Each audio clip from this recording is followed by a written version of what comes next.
ప్రజావాణి news. నేను వనిత. ఈరోజు ముఖ్యాంశాలు. ప్రభుత్వ వైఫల్యాలను ఎండగట్టిన బీజేపీ నాయకులు భరత్ కుమార్. విలేకరుల సమావేశాన్ని ఏర్పాటు చేసిన భరత్ కుమార్, వైసీపీ ప్రభుత్వం ఏర్పడినప్పటి నుండి రాష్ట్రంలో అభివృద్ధి శూన్యమని, కేంద్రం నగర అభివృద్ధికి ఇచ్చిన కోట్ల రూపాయల నిధులు ఏమైపోయాయో చెప్పాలని, ప్రజల దగ్గర నుండి పన్నుల రూపంలో ముక్కుపిండి వసూలు చేస్తున్న నగరంలో పారిశుద్ధ్యం పూర్తిగా పడకేసిందన్నారు.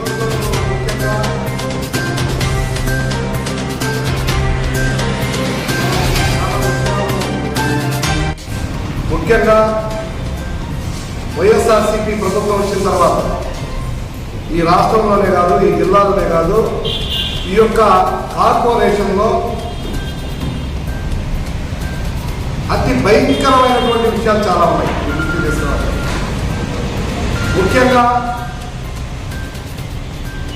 మనందరం కూడా చాలా రోజుల నుంచి ఎదురు చూస్తున్నాం. గత ప్రభుత్వంలో ప్రధానమంత్రి ఆవాస్ యోజన కింద ఇచ్చినటువంటి ఇళ్ళు, టిట్కో ఇళ్ళు ఏవైతే ఉన్నాయో అవి పూర్తయి 2 సంవత్సరాలు దాటేసి పూర్తయింది. ప్రధానమంత్రి ఆవాస్ యోజన ఇచ్చినటువంటి ఇళ్లని ఈ రోజు ఉన్నటువంటి ప్రభుత్వం ఇవ్వకుండా అప్పుడున్నటువంటి ఏదైతే ఆ ఇళ్లకేసిన రంగులు మార్చేసి వీళ్ళ పార్టీ రంగు వేసుకున్నారు. ఇది చాలా దుర్మార్గమైనటువంటి విషయం అని చెప్పి భారతీయ జనతా పార్టీ తీవ్రంగా ఖండిస్తుంది. అది మీకు సంబంధించింది కాదు, గత ప్రభుత్వానికి సంబంధించిన విషయం కాదు. కానీ రంగులు మీ ఇష్టం వచ్చినట్టు మార్చుకుంటా ఉన్నాం. మార్చుకున్న ఇళ్ళు ఏమన్నా పేదవాళ్ళకి ఇచ్చారా? ఇవ్వలా. పేదవాళ్ళకి ఇవ్వకుండా అక్కడ చెదురు పట్టిపోయే పరిస్థితి ఉంది. కోట్ల రూపాయలు సెంట్రల్ గవర్నమెంట్ ఇస్తే అవి కట్టించినటువంటి పరిస్థితి, కానీ అక్కడ చెదురు పట్టిపోయినటువంటి పరిస్థితి. అదేవిధంగా మనందరం కూడా చూసాం. ఈ నగరంలో నేను ఒకటే ఒక ప్రశ్న వేస్తా ఉన్నా.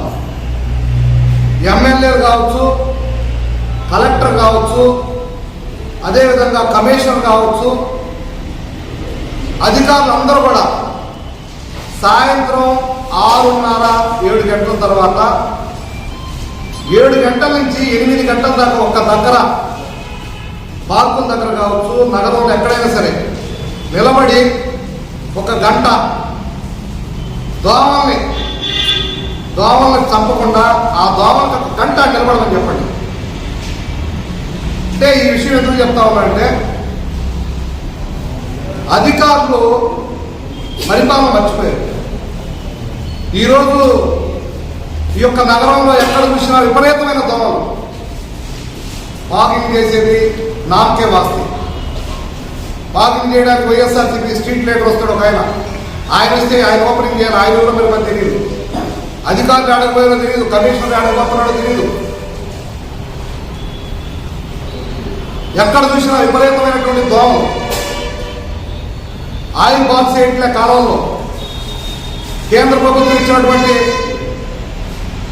అండర్ గ్రౌండ్ డ్రైనేజ్ ఎడిపోయిందో తెలియదు. మంచినీటి పథకం ఎడిపోయిందో తెలియదు. 1,150 కోట్ల రూపాయలు ఇచ్చి ఈ యొక్క అండర్ గ్రౌండ్ డ్రైనేజ్ కావచ్చు, అదేవిధంగా మంచినీటి పథకం కావచ్చు. ఈ డబ్బు ఎక్కడికి పోయింది? మీరు పని చేయరా? అట్టే వదిలేస్తారా? వచ్చి 2 సంవత్సరాలు పూర్తి చేసుకున్నారు. గాలి వదిలేసినటువంటి పరిస్థితి. మళ్ళా ఎలక్షన్కి మీరు ప్రిపేర్ అవుతున్నారు. కనీసం గుర్తుండాలా? ఓటు అడిగేదానికి గుర్తుండాలా? సరే, ప్రజలు మీరు భయభ్రాంతులు చేసి ఓట్లు వేయించుకుంటా ఉన్నారు. పోలీసు వ్యవస్థని, అదేవిధంగా అధికారులు అందరినీ కూడా ఉపయోగించుకొని రకరకాలుగా ప్రెజర్లు పెట్టి మీరు పారిశుద్ధ్యం మీద ఉందా అని చెప్పి నేను ప్రశ్నిస్తూ ఉన్నాను. మళ్ళా లేటెస్ట్గా మీకు ఒక్కో పన్ను వేశారు.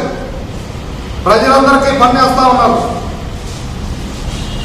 మీకు మనం ఇంటి పన్ను కడుతున్నాం. ఎందుకు కడతాం ఇంటి పన్ను? మనకి ఇచ్చేటువంటి సౌకర్యాల కోసం, మున్సిపాలిటీ ఇచ్చేటువంటి సౌకర్యాల కోసం. కానీ మళ్ళీ లేటెస్ట్గా మనం ఒక పన్ను వేశారు. నేనే కట్టించా మా ఇంటికి. లేటెస్ట్గా ఒక పన్ను వేశారు. ఏదో తెలుసా? మన ఇంట్లో ఉన్నటువంటి చెత్తను తీసుకెళ్లేటువంటి ఆ చెత్త తీసుకొని పోయేదానికోసంగా 40 రూపాయలు ప్రతి నెల ప్రతి ఇంటి యజమాని డబ్బులు కట్టాలి. ఎంత దుర్మార్గమైన ఆలోచన. ఒకవైపు ఇంటి పన్ను విపరీతంగా పెంచారు, ఒకవైపు మళ్ళీ 40 రూపాయలు ఇంటికి, ప్రతి ఇంటికి 40 రూపాయలు వాలంటీర్స్ పెట్టి సచివాలయాన్ని పెట్టి వసూలు చేస్తూ ఉన్నారు. ఈ డబ్బు ఎవరి కోసం వసూలు చేస్తున్నారు? ఒక పక్క దోమలు జరుగుతూ ఉన్నాయి, ఒక పక్క డెవలప్మెంట్ లేదు, ఒక పక్క ఇచ్చినటువంటి స్వచ్ఛ భారత్ డబ్బులు ఎటుపోయో తెలియదు, అమృతం కింద వచ్చినటువంటి డబ్బులు ఎటైతే పోయో తెలియదు, స్మార్ట్ సిటీ కింద వచ్చిన డబ్బులు ఎటుపోయో తెలియదు, ఇచ్చినటువంటి వాహనాలన్నీ సెంట్రల్ గవర్నమెంట్ ఇచ్చినటువంటి వాహనాలు, కేంద్ర ప్రభుత్వం ఇచ్చినటువంటి నిధులు ఇచ్చిన ఎటుపోయిన ఈ డబ్బు మీరు మళ్ళా ప్రజల దగ్గర ఈ యొక్క ఇంటికి 40 రూపాయలు ఎందుకు వసూలు చేస్తున్నారు? ఇంటి పన్ను కట్టించుకుంటూ మళ్ళా ఇంట్లో చెత్త ఎత్తుకోపోయేదానికి డబ్బులు కట్టుతారా? అంటే రేపు మనందరం కూడా గుర్తుపెట్టుకోవాలి, ప్రజలందరూ కూడా. మీ ఇంట్లో ఎంతమంది ఉంటే అంతమంది 100 కూడా కట్టిస్తారు వీళ్ళు. అదేవిధంగా బతుకున్నోళ్ళు డబ్బులు కట్టమంటారు రేపు. మీరు ఎందుకు బతుకున్నారు? మీరు బతుకున్నారు కాబట్టి మీకు డబ్బులు ఫైన్ వేస్తున్నాం అంటే ఇంత తొక్లక్ పరిపాలన మనం ఎక్కడ చూడాలి? ఈ పని చేసిన ఇంటికి మనిషికి పన్నేరా? అనంతపురం జిల్లా కలెక్టర్ గండం చంద్రుడి గారిపై అనుచిత వ్యాఖ్యలు చేసిన ధర్మవరం ఎమ్మెల్యే కేతిరెడ్డి వెంకటరామిరెడ్డిపై వెంటనే ఎస్సీ/ఎస్టీ కేసు పెట్టి అరెస్టు చేయాలి అని గూడూరులో బీఎస్పీ పార్టీ మాల మహానాడు నాయకులు మరియు ప్రజా సంఘాల నాయకులు గూడూరు ఆర్డీఓ గారికి మెమోరాండం ఇవ్వడం. ఒక బాధ్యత కలిగిన ఎమ్మెల్యే తోలనాటం అనేది ఆ వ్యవస్థని కించపరిచినట్టు అవుతుంది. దీన్ని పూర్తిగా బహుజన సమాజ్ పార్టీ అంతా కూడా పూర్తిగా దేశవ్యాప్తంగా ఖండిస్తుంది. ఎందుకంటే అతను జిల్లా మేజిస్ట్రేట్, ఆ మేజిస్ట్రేట్ని ఒక ఎమ్మెల్యే, ఒక శాసనాన్ని నిర్మాణం చేసే వ్యక్తే అవమానంగా మాట్లాడితే మిగతా వాళ్ళు ఏ విధంగా చులకన చూస్తారో అది ఆయనకి అవమానం. తప్పనిసరిగా ఆయన క్షమాపణ చెప్పినట్టు, లేకపోతే తప్పనిసరిగా ఆయనకి ఎస్సీ/ఎస్టీ కేసు నమోదు చేయాలని బహుజన సమాజ్ పార్టీ తీవ్రంగా చేస్తుంది. అంతేకాకుండా ఈ విషయం అయ్యి బహుజన సమాజ్ పార్టీ దేశవ్యాప్తంగా రాష్ట్రపతి గారికి విన్నవించుకున్న త్రూ ది సబ్ కలెక్టర్ ద్వారా అన్ని జిల్లా కలెక్టర్ ఆఫీసుల ముందు ఈరోజు రాష్ట్ర వ్యాప్తంగా బహుజన సమాజ్ పార్టీ ఈ కార్యక్రమాన్ని చేస్తుంది.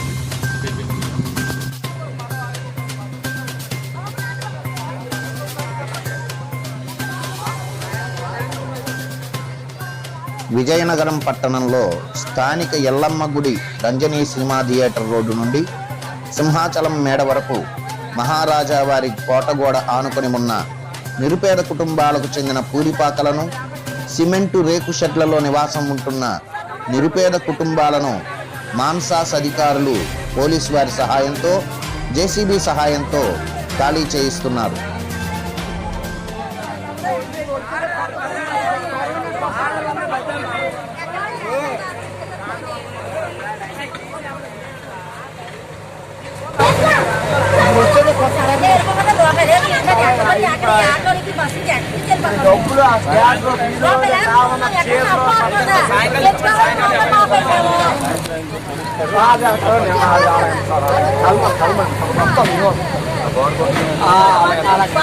చెప్పండి సార్, అదే మాట చెప్పండి సార్.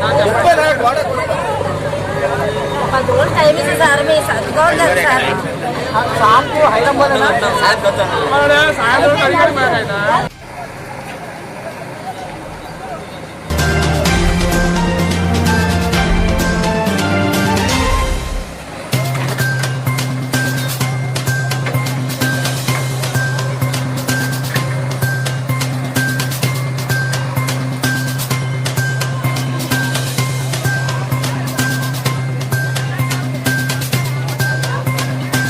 కాపు సంక్షేమ సేవ జేఏసీ నెల్లూరు జిల్లా మహిళా అధ్యక్షురాలిగా నియమితులైన శ్రీమతి సుంకర అనిత గారిని నెల్లూరు సిటీ జనసేన కార్యాలయంలో సన్మానించిన జనసేన నాయకులు కేతం రెడ్డి, వినోద్ రెడ్డి. కాపులకు కొన్ని ప్రభుత్వాలు మారుతున్నా ఓటు బ్యాంకుగానే చూస్తున్నారు. వారికి అందవలసిన ఫలితాలు వారికి అందడం లేదు. అన్ని సామాజిక వర్గాలకు న్యాయం చేసే వ్యక్తి జనసేన పార్టీ అధ్యక్షులు శ్రీ పవన్ కళ్యాణ్ గారు అని నమ్మి ఈ కాపు జేఏసీని మాజీ హోంమంత్రి శ్రీహరిరామ జోగయ్య గారి అధ్యక్షతన రాష్ట్ర వ్యాప్త నూతన కార్యవర్గాన్ని ఎంపిక చేశారు. దానిలో భాగంగా మహిళా అధ్యక్షురాలు శ్రీమతి ముల్లంగి విజయలక్ష్మి గారు మరియు జేఏసీ అధ్యక్షులు, కమిటీ సభ్యులు మరియు సుంకర అనిత గారిని జిల్లా మహిళా అధ్యక్షురాలిగా నియమించడం చాలా ఆనందంగా ఉంది అన్నారు.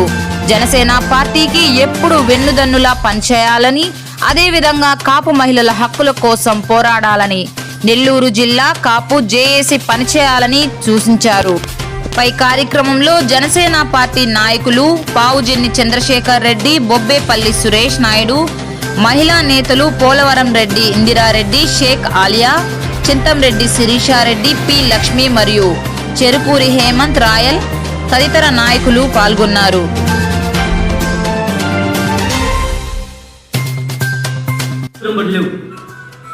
జీరో డోర్ నెంబర్ల పేరుతోటి కొన్ని ప్రాంతాల్లో 300 ఓట్లు, 400 ఓట్లు, 500 ఓట్లు, చివరికి 700 ఓట్లు కూడా ఉన్నాయి. అవన్నీ ఎక్కడ ఓట్లు అనేది ఎవరికి తెలియని పరిస్థితి. ఇవంతా కూడా అధికార పార్టీ వాళ్ళ యొక్క ఆలోచనలకు అనుగుణంగా ఈ ఓటర్ల లిస్టులు తయారు చేయడం అనేది జరిగింది. తక్షణమే సిపిఎం పార్టీగా మేము డిమాండ్ చేస్తున్నాం, ప్రతి వార్డు పరిధిలోకి ఏ డోర్ నెంబర్లు ఉంటాయో ఆ డోర్ నెంబర్లకు క్రమంగా వరుస పద్ధతిలో ఓటర్ లిస్టును తయారు చేస్తామని కోరుతున్నాం. ఈరోజు ఓటర్ లిస్టులో చూసామంటే ఎక్కడో ఇస్కాన్ సిటీలో ఉండాల్సిన ఓటరు గాంధీనగర్లో ఉన్నాడు, అలాగే వెంకటేశ్వరంలో ఉండాల్సిన ఓటరు భుజూదిల్లులో ఉన్నారు. ఈ పద్ధతుల్లో ఓటర్ల లిస్టులు మొత్తం కూడా తయారు చేయడం జరిగింది. ఇవన్నీ కూడా సరిచేయాల్సిందిగా సిపిఎం పార్టీగా మేము డిమాండ్ చేస్తున్నాం. ఇప్పటికైనా సరే మున్సిపల్ కార్పొరేషన్ అధికారులు వార్డు పరిధుల్లోకి లోబడి ఏ ఓటర్ అయితే ఉండాలో ఆ ఓటర్లనే చేర్చవలసిందిగా, అలా లేని వారందరూ కూడా ఏ ప్రాంతాలకు సంబంధించిన ఓటర్లుగా ఉండాలో ఆయా డివిజన్లకి అంటే ఆయా వార్డులకి కేటాయింపు చేసి వార్డుల వారీగా డోర్ నెంబర్ల వారీగా ఈ యొక్క ఓటర్ లిస్టుని తిరిగి తయారు చేయాల్సిందిగా సిపిఎం పార్టీగా మేము డిమాండ్ చేస్తున్నాం. ఎన్నికల ముందు మున్సిపల్ కౌన్సిల్కి ఎన్నికలు జరపాలనేటువంటిది గతంలో నోటిఫికేషన్ ఇవ్వడం జరిగింది. ఎన్నికల ఓటర్ లిస్టు ప్రకటించడం జరిగినప్పుడు ఆ ఓటర్ లిస్టుకు సంబంధించినటువంటిది ఆ రోజు జనాభా ప్రాతిపదిక మీద అన్ని వార్డులకి ఇంచుమించు ఒక 100 లేదో 200 500 తేడా ఉండొచ్చు.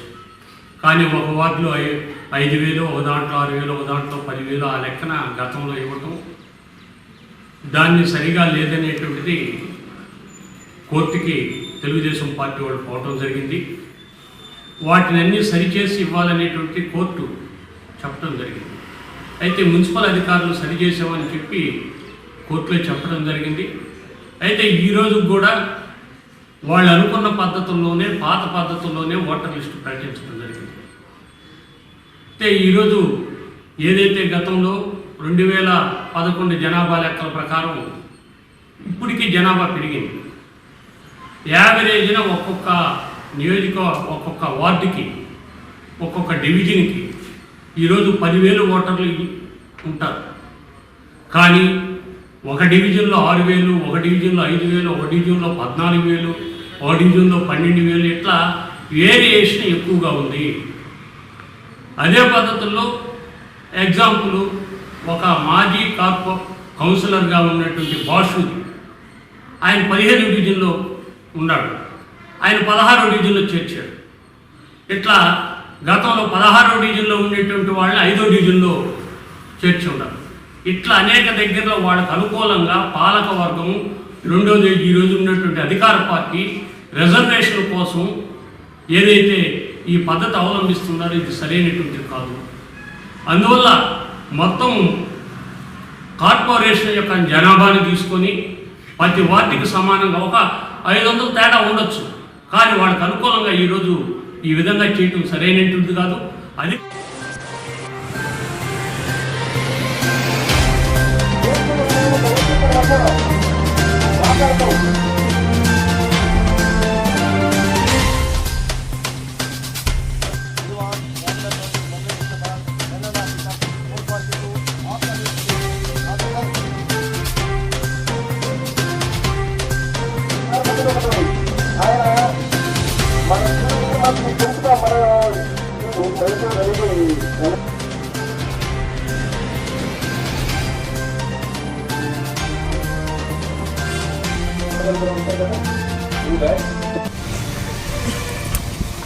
మేము 2 వీక్స్ యాన్యువల్ ఏఆర్ మొబిలైజేషన్ మొదలు పెట్టుకున్నాము.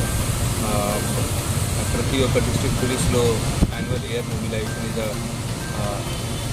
ఇది యాన్యువల్ ఎక్సర్సైజ్ కాబట్టి ఈరోజు మొదలు పెట్టుకున్నాము.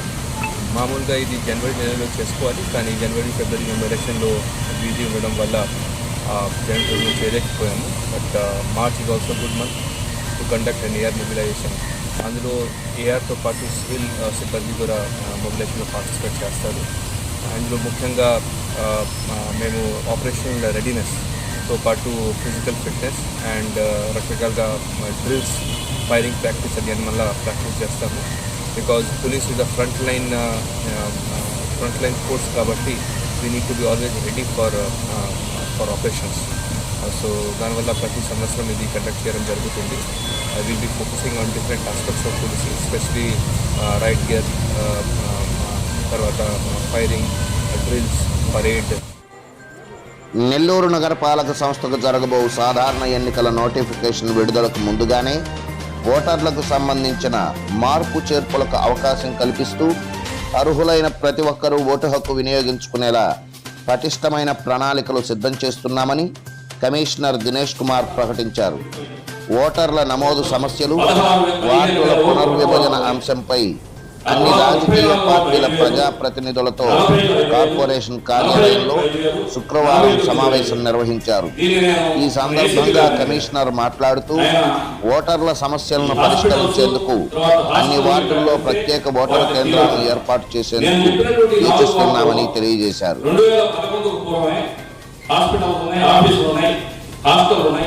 ఒకవేళ 17 తీసుకుందాం సార్, 17 7,000 పెట్టారు, కొన్నిసార్లు 4,700 పెట్టారు. మనం దాని మీద అబ్జెక్షన్స్ ఇచ్చిన తర్వాత 2019లో 4,700 పెట్టారు, ఇప్పుడు 7,400 పెట్టారు. తెలియజేస్తా ఉన్నాం. తర్వాత మీరు ఎవరైతే ఈఆర్ఓలకి కంప్లైంట్ ఇచ్చుకోవాలన్నారు, ఫామ్ నెంబర్ 6 కావచ్చు, 7 కావచ్చు, 8 కావచ్చు, ఇవి ఈరోజు ఆన్లైన్లో చేసేది కావచ్చు, ఈఆర్ఓలకు అసలు నేరుగా ఇచ్చేది కావచ్చు, చాలా మంది అనెడ్యుకేటెడ్ కావచ్చు, చాలా మందికి అవగాహన లేదు. కాబట్టి ఈ విధంగా అయితే మీరు వాలంటీర్స్ తీసుకొని ఖచ్చితంగా ఎలక్షన్కి పోవాలనుకుంటే అయితే ఏ పార్టీ కూడా స్వాగతించేస్తారు దీనికి. కాబట్టి అన్బయాస్గా ఉండేటువంటి వారు గవర్నమెంట్ ఎంప్లాయీస్ మరి బిఎల్ఓస్ తీసుకొని ఇంకొక 3 నెలలు ఎక్స్ట్రా అయినా కూడా మీరు చేస్తే బాగుంటుంది. రిక్వెస్ట్ యూ, ఏదైతే టౌన్ ప్లానింగ్ ఆఫీసర్స్ బైఫికేషన్స్ ఏదైతే ఇచ్చున్నారో దాంట్లో టోటల్లీ స్పెల్లింగ్స్ అనేది టోటల్లీ కొంచెం ఎగిలిపోయి ఉన్నాయి సార్. అదేంటంటే స్పెల్లింగ్ సుబ్రహ్మణ్య స్వామి టెంపుల్కి దానికి సుబ్రహ్మణ్య స్వామి టెంపుల్ అని రాస్తున్నారు, సుబ్రహ్మణ్యం టెంపుల్ అని రాసేస్తున్నారు, స్వామి కూడా రాయలే. అదేవిధంగా కోటా మిఠాకి కాటా మిఠా అని రాస్తున్నారు. ఫస్ట్ మనం ఇది క్లియర్ చేసుకుంటేనే కదన్నా. రెండోది ఏంటంటే, మూడో పాయింట్ ఏంటంటే సార్, అదేవిధంగా దాడివారి స్ట్రీట్ అనే దానికి డాడీవాడి స్ట్రీట్ అని రాశారు.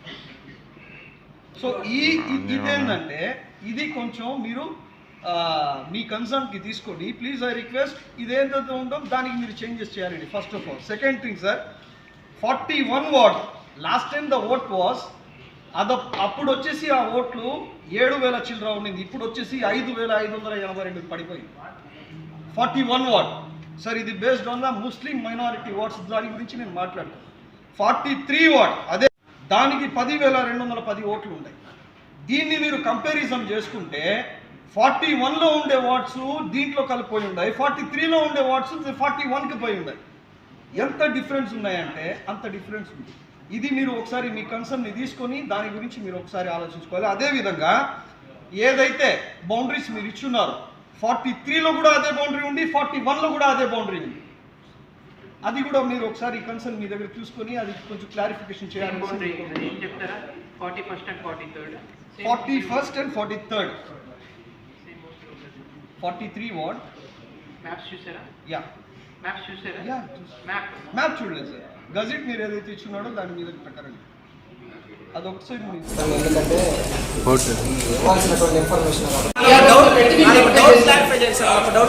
ఈరోజు మన నెల్లూరు నగరపాలక సంస్థ కౌన్సిల్ హాల్లో ఆల్ పార్టీ కాన్ఫరెన్స్ ఒకటి నిర్వహించుకోవడం జరిగింది. సో ఇటీవల పబ్లిష్ అయినటువంటి వార్డ్ ఎలక్టోరల్ రోల్స్లో ఉన్నటువంటి సమస్యలు, లేకపోతే డీలిమిటేషన్లో ఉన్నటువంటి సమస్యలు వాళ్ళ ద్వారా విని దాన్ని ఎట్లా పరిష్కరించుకోవాలని చెప్పి వాళ్ళందరికీ కూడా సూచనలు ఇవ్వడం జరిగింది. సో ప్రజలందరికీ కూడా తెలియజేసుకుంది ఏంటంటే, మనం ఓటింగ్ ఫెసిలిటేషన్ సెంటర్ అనేది కూడా ప్రతి వార్డులో కూడా ఎస్టాబ్లిష్ చేయడానికి ప్రయత్నిస్తున్నాము. సో దీంట్లో మీ యొక్క వార్డులో మీ ఓటు ఉందో లేదో చూసుకోవచ్చు. ఒకవేళ మీ వార్డులో మీ యొక్క ఓటు లేకపోతే కనుక మన రెస్పెక్టివ్ ఈఆర్ఓస్ ఎవరైతే ఉన్నారో, అడిషనల్ కమిషనర్ గారు మన సిటీ కాన్స్టిట్యున్సీకి, అలాగే రూరల్ కాన్స్టిట్యున్సీకి వచ్చేసి ఆర్డీఓ గారికి, ఒకవేళ మీకు ఓటు లేకపోతే కొత్త ఓటు కింద అప్లై చేసుకోవడానికి ఫామ్ 6, అలాగే డిలీషన్ కింద అప్లై చేసుకోవడానికి ఫామ్ 7, చేంజ్ ఆఫ్ అడ్రస్ ఒకవేళ చేసుకోవాలనుకుంటే ఫామ్ 8. సో ఇటువంటి చేంజెస్ అన్నిటినీ కూడా ఏవైతే ఉంటాయో వాటన్నిటినీ మనం డేట్ ఆఫ్ నోటిఫికేషన్ వరకు, అంటే ఎలక్షన్ నోటిఫికేషన్ వచ్చేంత వరకు వచ్చినటువంటి చేంజెస్ అన్నిటినీ కూడా పరిగణించుకొని వాటన్నిటినీ కూడా పరిగణించి మాత్రమే ఎలక్షన్స్ కండక్ట్ చేయడం జరుగుతుంది. సో మోస్ట్లీ మనకున్నటువంటి వార్డ్ ఎలక్టోరల్ రోల్స్ అన్నీ కూడా గ్రౌండ్ రియాలిటీస్ని రిఫ్లెక్ట్ చేస్తా మనం తయారు చేయడం జరిగింది. ఒకరో ఇద్దరు కానీ, లేకపోతే ఎవరైనా ఓటర్స్ ఎవరికన్నా ఒకవేళ వాళ్ళు ఓట్ చేంజ్ చేసుకోవాలనుకున్నా, అడ్రస్ చేంజ్ చేసుకోవాలనుకున్నా కూడా అడ్రస్ రిక్వెస్ట్ అనేది మనకి ఓటర్స్ నుంచే రావాలి. కాబట్టి దయచేసి మీరు అందరూ కూడా అప్లై చేసుకోవాలని చెప్పి నేను కోరుతున్నాను. త్వరలోనే స్టేట్ ఎలక్షన్ కమిషనర్ గారికి మనం ఇక్కడ నుంచి ఒక రిప్రజెంటేషన్ పంపించి ఈ పోలింగ్ స్టేషన్స్ అనేవి ఎక్కడెక్కడ ఉన్నాయి, దాని తర్వాత మీ వార్డ్ ని ఎపిక్ నెంబర్ ద్వారా, మీ పోలింగ్ స్టేషన్ ఎపిక్ నెంబర్ ద్వారా కానీ పేరు ద్వారా కానీ కనుక్కునేలాగా మనకి పర్మిషన్ ఇవ్వమని చెప్పి ఎలక్షన్ కమిషన్ వారికి కూడా ఒక లెటర్ అనేది సెండ్ చేస్తాము. సో దీనివల్ల మీకు ఉన్నటువంటి ఓట్ ఏ పోలింగ్ స్టేషన్లో ఉందో మీరు ముందుగానే తెలుసుకోవచ్చు. మీకు ఎవరు ఫోటో ఓటర్ స్లిప్స్ ఇవ్వకముందే కూడా మీరు ఐడెంటిఫై చేసుకోవచ్చు. సో దాన్ని బేస్ చేసుకుని మీరు ఉంటున్నటువంటి వార్డు ఒకవేళ ఇప్పుడు వేరే వార్డులో ఉంటే మీ యొక్క ఓటు వేరే వార్డులో ఉంటే దాన్ని మేము చెప్పిన విధంగా మీరు అప్లికేషన్ పెట్టుకుని చేంజ్ చేసుకోవడానికి అవకాశం ఉంది. ఇటు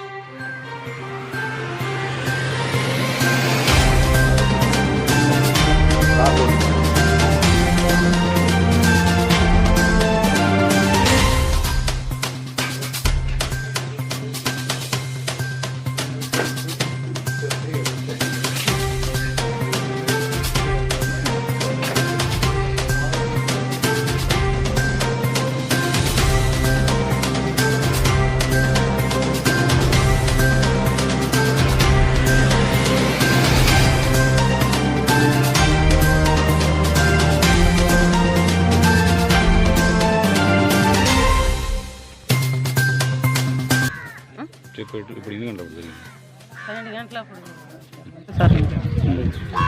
అప్పుడు ఎవరు లేరు ఇంట్లో?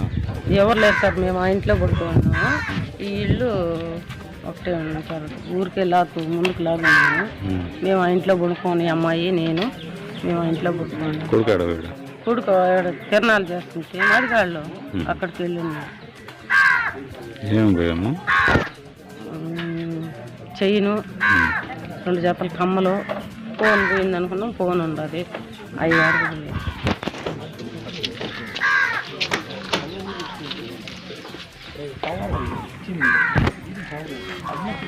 ఈడీ డెంటల్ హాస్పిటల్ 3వ వార్షికోత్సవంలోకి అడుగు పెడుతున్న సందర్భంగా నెల్లూరు జిల్లా ప్రజలకు శుభవార్త.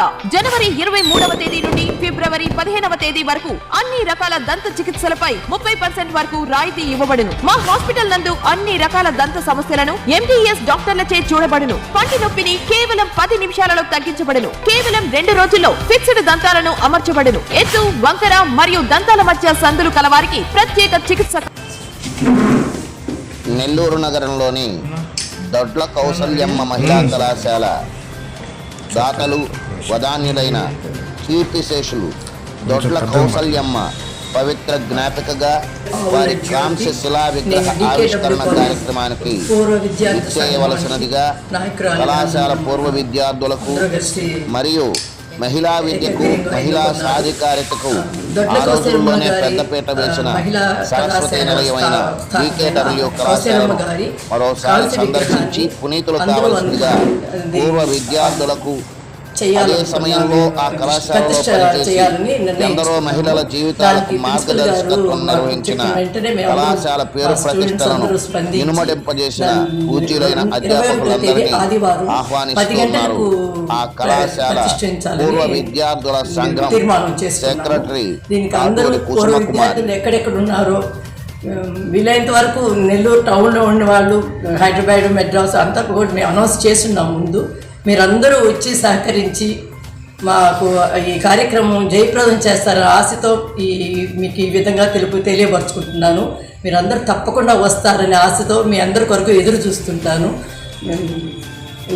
అందరూ ఈ కార్యక్రమాన్ని జయప్రదం చేయవలసిందిగా పత్రికాముఖంగా మిమ్మల్ని అందరినీ కోరుకుంటున్నాను. కాటూరు కృష్ణకుమారి, డికే కళాశాల విద్యార్థిగా 72-74లో ఇంటర్మీడియట్ చదివాను. 2004 నుండి 2014 వరకు కామర్స్ అధ్యాపకురాలుగా పనిచేశాను. పూర్వ విద్యార్థుల సంఘం ఏర్పాటుకు కారణం ముఖ్యంగా ఆ కళాశాలలో చదివి బయటకు వచ్చాక ఎందరో మేము అనేక రకాలుగా ఉద్యోగస్తులు గాను, వ్యాపారస్తులు గాను, వైద్యులు గాను, రాజకీయ నాయకులు గాను అనేక రకాలుగా అభివృద్ధి చెందున్నారు. మేము ఆ కళాశాల నుంచి దొడ్ల కౌశల్యమ్మ గారి గొప్పగా ఆ రోజుల్లోనే 60 ఏళ్ల క్రితమే ఆమె గొప్పగా కళాశాలను ఏర్పాటు చేసి మహిళా సాధికారతకు, మహిళా విద్యకు ఆ రోజుల్లోనే ఎంతో ఇదిగా వాళ్ళు మంచి ఆలోచనతో ప్రోత్సహించి కళాశాల నెల్లూరు జిల్లాలో నెల్లూరు మహిళలకు అందుబాటులోకి తెచ్చారు. అలాంటి వారికి మా వంతుగా మేము ఒక చిన్న ఉడతా భక్తిలాగా ఆవిడ జ్ఞాపికను గుర్తు చేసుకోవడానికి ఆ పవిత్రమైన మూర్తికి మేము కాంస్య విగ్రహాన్ని ప్రతిష్ఠించాలని నిర్ణయించుకున్నాము. అంతేకాకుండా దానికి గాను మా జ్యోతి ప్రెసిడెంట్ పూర్తిగా దానికి సంబంధిత ఖర్చులు మొత్తం తనే పెట్టుకొని నేను చేయాలా, నాకు ఆమె అంటే చాలా ఎక్కువ ఇష్టం ఉంటే దానికి ఆమె పూర్తిగా ఆమెకే ఏర్పాటు చేసాము. ఆ కళాశాలలో అనేక మంది మేము చాలా కార్యక్రమాలకు సంబంధించి అభివృద్ధి కార్యక్రమంలో పాల్గొంటూనే ఉన్నాము. కాలేజీ సంబంధించి ఏదైనా అవసరాలు ఉంటే సంతోషంగా ఇవ్వడానికి ఇస్తూనే ఉన్నాము. కళాశాల అభివృద్ధిలో ఎంత ఇచ్చినా కళాశాలకి మేము ఇచ్చింది గోరంతా, చేయాల్సింది కొండంతా. ఈ సందర్భంగా అనేక మంది మేము చక్కగా ఉద్యోగాలు చేసాము, ఒక మంచి స్థితిలో ఉన్నాము. మేము ఒక రిసోర్స్ పర్సన్గా కూడా కళాశాల విద్యార్థులకు కాంపిటేటివ్ ఎగ్జామ్స్లో వాళ్ళ భవిష్యత్తుకు సంబంధించి ప్రతి సంవత్సరంలో 1 గంట ఒక ఎడ్యుకేటెడ్ ఆ కళాశాల నుంచి బయటకు వచ్చి చదువుకున్న వాళ్ళు 1 గంట వాళ్ళకి కావాల్సింది, ఆ పిల్లలకు అవసరమైంది చెప్పాల్సిందిగా కూడా మేము కోరుకున్నాము. దాంట్లో భాగంగా నేను జూట్ ఇండస్ట్రీకి సంబంధించి 100 మంది విద్యార్థులకు గత సంవత్సరం శిక్షణ కూడా ఇచ్చాము.